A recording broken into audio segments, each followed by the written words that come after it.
Hi everyone.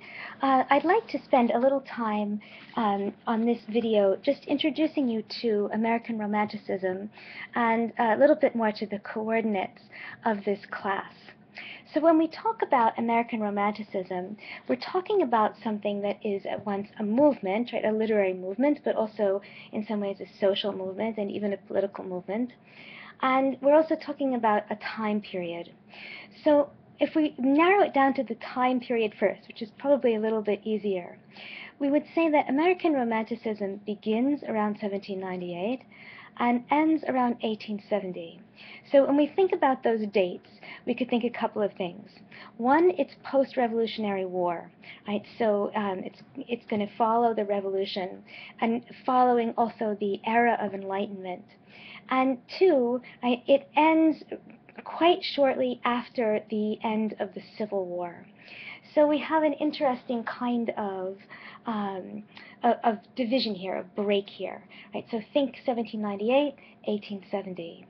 But American Romanticism, and by the way, right, I'm saying American Romanticism because Romanticism is a movement that goes across continents, and we can talk about British Romanticism. People like Wordsworth, Coleridge, like Keats, Byron are all literary figures associated with British Romanticism.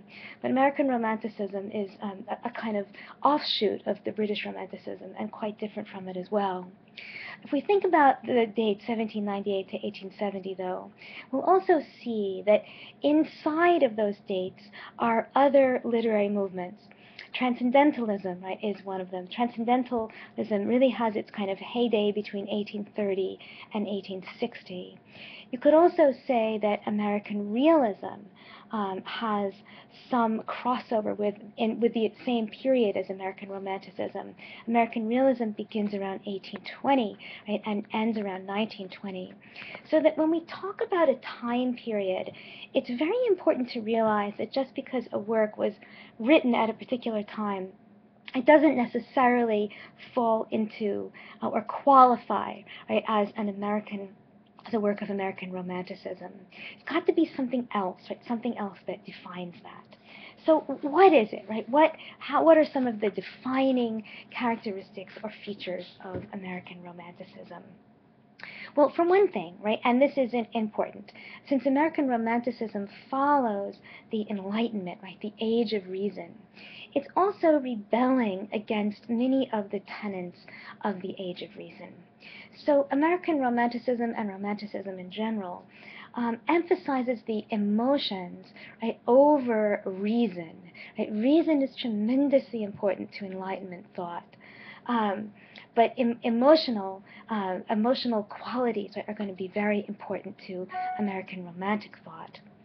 American Romanticism also places a great emphasis on the individual, right, on the individual, whereas the Enlightenment philosophy had much more to do with public life, public responsibility. Romanticism is revolutionary, right? It is about change, whereas the Enlightenment is essentially, I shouldn't say essentially conservative, right? But there is an element of the conservative, of not wanting change exactly, at least in the same way that the American Romantics want change. In American Romanticism, you find emphasized a tremendous love of nature and also of solitude, as opposed to a love of public life, right, or urban life. You also find a great deal of introspection, right, in American literature. American Romanticism, and this may be a kind of holdover from the Puritan idea of kind of self-study, right, really looking into and understanding the nature of the self.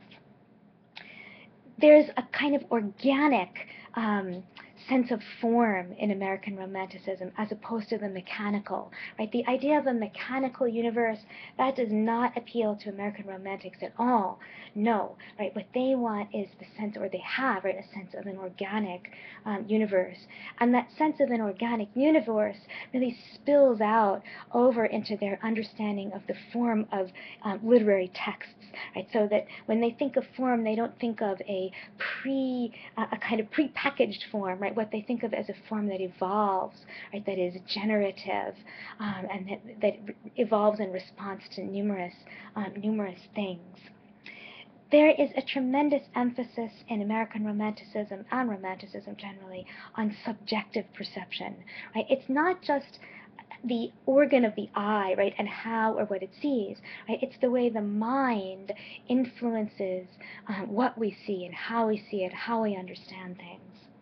There's tremendous creative energy in American Romanticism, tremendous creative energy, and a kind of also deep idealism.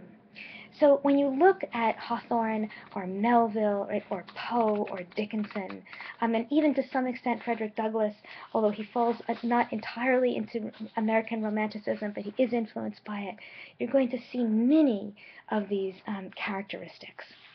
You're also often, although not always, going to see characters who are set apart from society. You're going to see an understanding of the universe as mysterious, irrational, and to a large degree incomprehensible. You're going to see an understanding of the self, right, as also partaking of those same qualities, mysterious, irrational, incomprehensible. You're going to see quite a lot of sense of feeling, right? Rather than the description of a scene is not so much about what is in the scene as what that scene, what sort of mood the scene evokes. If you're thinking about European Romanticism, and this might be, for some of you who've taken a course in British Romanticism, it might help to compare British and American Romantic figures. Blake, Byron, Keats, Shelley, Wordsworth, Coleridge, all of those are British Romantic figures. In America, we have Cooper, right, Dickinson, Douglass, Emerson, Hawthorne, Fuller, Washington Irving, Melville, Poe, and even to some degree Henry Thoreau and Walt Whitman. Okay, so now that you have some idea of some of the key ideas in key tenets of American Romanticism, I want to turn to three texts, each of which I gave you some excerpts from in this week's reading. One is very, very brief, right? And it is a very brief sentence by a French 20th century theorist named Pierre Macherey. But it really is an interesting definition of the work of art. And I've never found a definition so brief and succinct that described the American Romantic works as well as Macherey's sentence on the work of art. So he says, and I'm quoting here, "The work of art has its beginnings in a break from the usual ways of speaking and writing, a break which sets it apart from all other forms of expression." It's a wonderful definition, but it's wonderfully applicable, because each of the works that we read this semester, some more than others, but I would argue in all cases this would stand to be true, the work has its beginning in a break. Right? It is consciously breaking with the literary tradition that came before it. Right? In this case, most clearly English, the English literary tradition. And that break manifests itself in this different way, right, of speaking and of writing. Once you are familiar with American works of Romanticism and British works of Romanticism, I could easily put passages from these different works on a piece of paper, and you would know instantly which one was American and which one was British. And that knowing, right, would come from a sense of the difference in speaking and writing. Emily Dickinson has a great poem that I think embodies that difference. It's untitled, as all of her poems were, or almost all. There's a couple with titles. "In many and reportless places we feel a joy, reportless also, but sincere as nature or deity. It comes without a consternation, dissolves the same, but leaves a sumptuous destitution without a name. Profane it by a search we cannot, it has no home, nor we, who having once inhaled it, thereafter roam. It's a wonderful poem about so many things, but on some very basic level, it seems to me to be about America and also about poetry. And the reportless place that she refers to in the opening line could be either of those things. It could be this place, which Emerson called this new yet unapproachable America, or it could be the texts, right, that arise out of this place. In this reportless place, or this text, this country, we feel something of joy, of ecstasy, but that ecstasy is also a kind of sumptuous destitution. What's marvelous about this poem, I think, is also that uh, it includes the reader. And the reader here is that being who is roaming, and um, roaming as a way of perception almost, and as a way of coming to terms, I won't say understanding, but of finding one's way, of seeking out the boundaries of this place and also this text. The other text that I gave you to look at is a wonderful little essay by D.H. Lawrence, the English novelist, called The Spirit of Place. The whole work is called Studies in Classic American Literature, but the essay is a very brief essay on the spirit of place in American literature. And I gave this essay to you because I think Lawrence, although he was speaking to his British contemporaries, he may also be speaking to us, right, and to those of us who might be tempted to dismiss this old classic American literature and to see it as not very important, right, or to see it as the kind of children's tales. He says, oh, no, no, no. Right, that is not the case at all.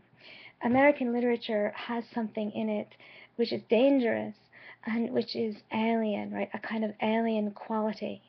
And he hears that alien quality and tries to give us a sense of what that alien quality might be.